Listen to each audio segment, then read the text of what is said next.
Oi, aluno! Estamos aqui de volta com o módulo de patologia. Eu sou a Beatriz e hoje a gente vai falar de neoplasias benignas. Então, uma das coisas importantes da gente falar aí com relação ao conceito é a grande diferença das neoplasias benignas para as lesões reacionais. Então, normalmente, as células são diariamente submetidas a vários tipos de pressão, diferentes tipos de pressão. Pressões externas, pressões internas, então eventos biológicos, eventos nutricionais, externos, internos. E essas células, elas são submetidas a essa pressão e a resposta dessas células a essa pressão, ela vai depender basicamente de dois fatores. Primeiro, das características da célula, o quanto ela é capaz de suportar um determinado estímulo, mas também de acordo com a intensidade, duração e tipo de estímulo. Então, as respostas elas dependem basicamente do tipo de célula ou do tipo de estímulo. Então, o que acontece? As células são submetidas a uma pressão. Algumas delas conseguem se adaptar a alguns tipos de pressão. E aí acontece o que a gente chama de adaptação da célula, que obviamente vai levar a uma adaptação do tecido. Como é que essa adaptação costuma ocorrer? Então, como a célula está sendo submetida a uma pressão que requer uma ação maior da célula, ou ela vai responder proliferando, aumentando em número para que ela tenha uma vantagem adaptativa, ou ela vai se diferenciar, se transformar numa célula mais resistente àquela pressão, ou ela vai acumular substâncias que vão fazer com que ela cresça e que com isso ela tenha também uma vantagem adaptativa. Resumindo, ou ela aumenta em número, ou ela aumenta em tamanho, ou ela muda de tipo, ela muda a estratégia. Então, essas são as saídas da célula para ela conseguir se adaptar àquele determinado estímulo. Se esse estímulo é muito forte ou persiste por muito tempo, que excede a capacidade de adaptação da célula, instala-se, então, o que a gente chama de lesão na célula e no tecido. Lesão essa que pode ser reversível, quando removido o estímulo, a célula se adapta e volta ao normal, ou pode ser irreversível, quando excede a capacidade de adaptação da célula e ela caminha invariavelmente para a morte.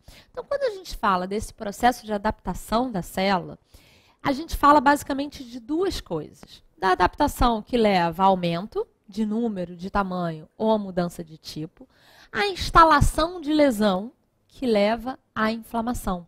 Então, quando a gente fala dessas lesões reacionais, que são uma reação a um determinado estímulo, seja interno ou externo, físico, químico, biológico, quando a gente fala de uma ação a essa reação, a gente está falando das lesões reacionais.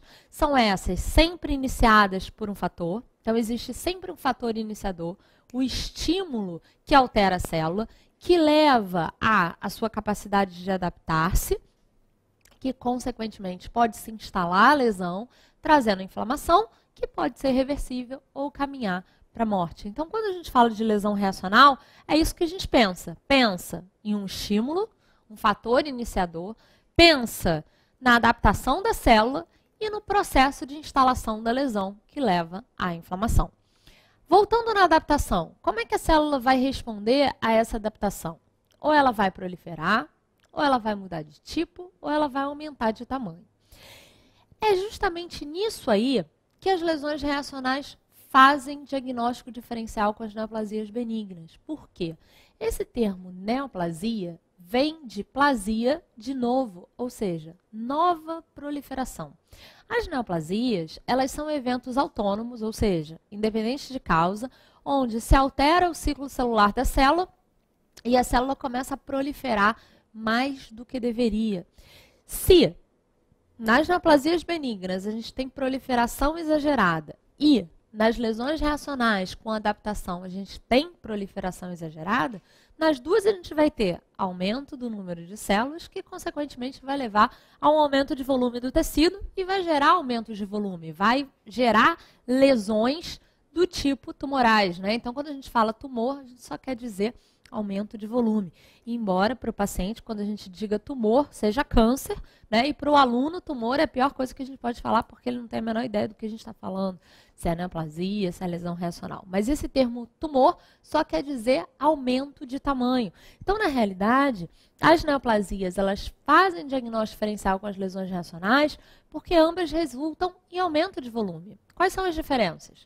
A lesão reacional vai ter sempre fator iniciador, por isso vai atrair inflamação, e as neoplasias benignas são autônomas. A célula acorda e resolve proliferar. Então, não tem fator iniciador, consequentemente, não tem inflamação. Ambas vão ser parecidas porque vão causar aumento de volume. E é aí que entra a grande diferença, que quando a gente entende a etiologia, a causa dessas doenças, a gente entende a diferença de tratamento entre elas. Por quê? Se na lesão reacional eu tenho causa, essa causa vai gerar inflamação e aumento de volume, não adianta só eu tratar o aumento de volume. Se eu não remover a causa, a lesão volta.